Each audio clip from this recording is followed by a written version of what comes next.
Hi, loves. Welcome to AW Confidential, where nothing is confidential. And today is no different. We're getting into a little bit of drama, a little bit of chaos, and maybe a little bit of trouble.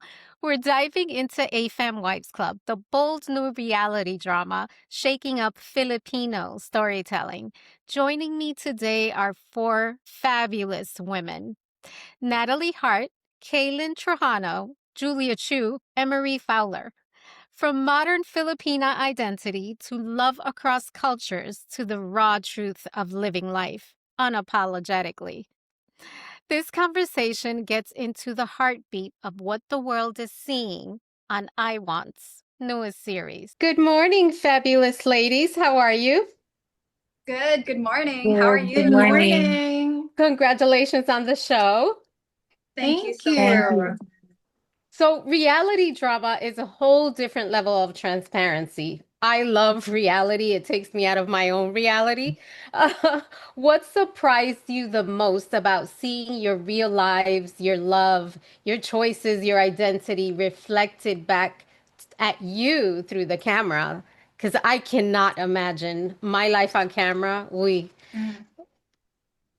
Well, it's definitely different filming it and now watching it. Honestly, it's a bit weird to see yourself on camera. And I've forgotten a lot of the things that we talked about, but also seeing all the stories mixed together and how it all like plays together, like with what the girls think about each other, all those like little insights that you kind of keep to yourself when you first meet someone. All of it is on the show. So it's a bit nerve-wracking in that sense, but also really exciting to have that like peek behind the curtain. I love that. How about you guys? What do you think, Kay? For me, similar to what Julia said, it was nerve-wracking, but I guess it's to each is to its own because for me, being pageantry, I'm already in the lens of a lot of people, and especially with my background story, it's much more of a tighter lens. I could say it's more of a telescope or a microscope if I could give it a little bit more detail into it. But it's fun because at the end of the day, it's storytelling and it's a story of each one of us that is a symbol of hope to women in general. And again, like what you've said, it's kind of like an escape to a different reality, a reality of different women, and it's entertaining, it's drama, it's giving you all the bits and pieces that you need. Especially I know internationally they love this kinds of stuff. And part of it, it's not just entertainment and all about this drama, it's also very educational, and we are sharing education through our stories as well. 100%. Now, the show puts modern Filipina identity on an international stage, which is amazing. I love the idea that we get a bird's eye view into how you live your lives. What part of today's Filipino womanhood were you most proud of to share to the world? Let's start with you, Marie. Oh, maybe being unapologetic I because love that. um Isn't it freeing to do that? it's actually before I was too shy and I was too like a very concerned person to like be judged by other people because I came from a very dramatic family and this is not my first reality show. And if ever I'm gonna be stressed out or and I just don't read. And then I learned from this reality show also that I should not please other people. I should accept myself for who I am. I should love myself because someone there loves me I for who love I am. that. Yeah. I love that. Yes, absolutely, 100%. Julia, what do you hope global audiences finally understand about Filipino womanhood? I would say that it's that Filipino women have their own voice. We're still a very traditional culture and we're often taught to just obey and like listen to our elders and listen to our superiors. But the modern Filipino woman is assertive. The modern Filipino knows what she wants and is able to fight for it. And I think that really came out in the show because, all four of us are very independent, very outspoken women. And I love that that finally has representation on mass television, right? Yeah, and I love it because I think whether I'm Dominican, so whether you're Dominican, Puerto Rican, Filipino, there are certain things that tie us together as women.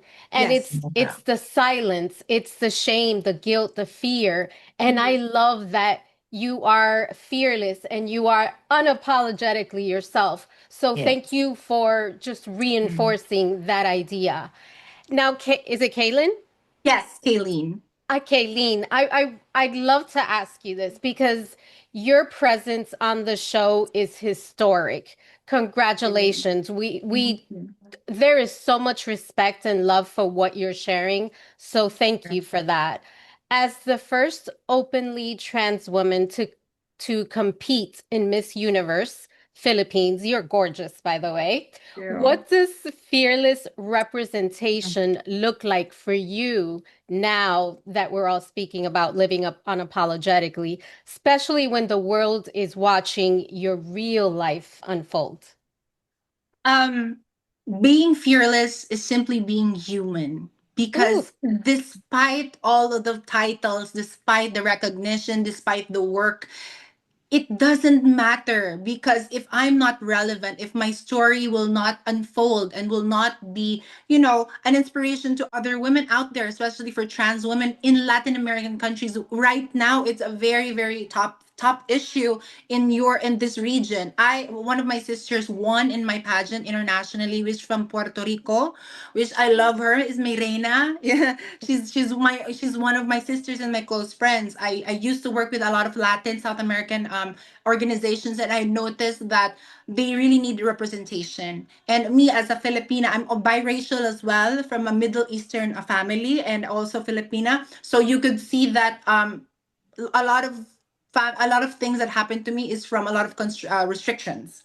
And here it's about being free, being liberated, just coming out, being authentic, and just showing that a trans Pinay or a trans woman like me could also be part of something bigger. And I'm not shying out, because I know that my story could inspire and catapult a lot of lives as well, so that they could also choose a path that they could be upfront and choose a better life for themselves. So yeah. oh, I love it. And we all need to do more of that. We are Yes. just be ourselves. So thank you. Thank you. Thank you also. Now, before I let you go, I want to know from each of you what's one truth about love, identity, or ambition that you realized while filming. Maybe something that you weren't ready to admit until the cameras forced you to face it. I would It say that love is go ahead. difficult. Like in all the rom-coms you see that all these like fluffy stories about like sweet gestures and everything. But I think in real life, love is really difficult. It's about making hard choices. Choosing your partner every day is difficult. It's, like you're two different people with possibly, in our case, right, coming from two different cultures, maybe with different ambitions, different backgrounds. And it can be difficult to reconcile that. And just choosing to love that person every day, even when it's hard, even when you're fighting over cultural differences, even when your families are clashing and your choices don't coincide, that is the choice that you make every day to be with a partner that you love. I love that. Thank you for the reminder. I want to add to that as well. What if Julia said is like love is difficult. I guess what we also experience here is life in general is difficult. No matter how success may be, how much we have been successful as people think, as we think as well, and life still has more challenges. There's a lot of rocks that we will be still be trying to, to forcefully open. There's not gonna be a lot of boulders. We're gonna experience a lot of like fire and like troubles, but still as women we are fighters, and life is all about just keep on fighting and moving forward, and you're gonna see that in this show. We don't want to be spoilers, of course, No, but no it's spoilers. yeah, but it's basically like this, how people still has something to say despite what we've already think that we've already, oh, you're successful, Mary is this, Julia has been a top notcher, I won something, or and people still have comments and people still have judgment. And we are gonna be trying to wait, how are we gonna maneuver and navigate our lives through all of this, social On camera. criticisms on camera, right? And our partners being involved in this life. So it's like a clash of like you're trying to balance life circumstances, your personal career and love. So it's everything all in one bubble, and it's gonna be chaotic, but Oh boy, yes, drama. chaotic, but yeah, like And But like good it's a good chaotic. flavor, a good Imagine chaos. chaotic. Okay. It's good a And chaos. good Marie? problem. Yes, good Me, problem. for me, I realized that I can take a big D. I'm sorry. Aside from love, yeah, I can take a big D from a foreigner. That's why I got pregnant and I just gave birth. I love you guys. You guys are amazing. We will be watching. Love your energy and thank you for sharing a piece of your life with us in a Thank positive way. you. Thank you. Muchas Thank you so gracias. Thank you for much. Muchas Thank sharing. gracias. you. Gracias. Obrigado. Thank you. Gracias a ustedes. Ciao, ciao. Thank you, Ciao, loves. ciao. Ciao. Thank you for joining us on this episode of AW Confidential. So, was that enough trouble for you? If AFAM Wives Club left you feeling curious, inspired, or a little obsessed, and you're looking for more trouble, you can now stream the series on iWant. And as always, please subscribe to AW for more conversations that amplify culture, truth, and the voices shaping today's global storytelling. Until next time, keep dropping those truth bombs. I'll talk to you soon, loves. Bye.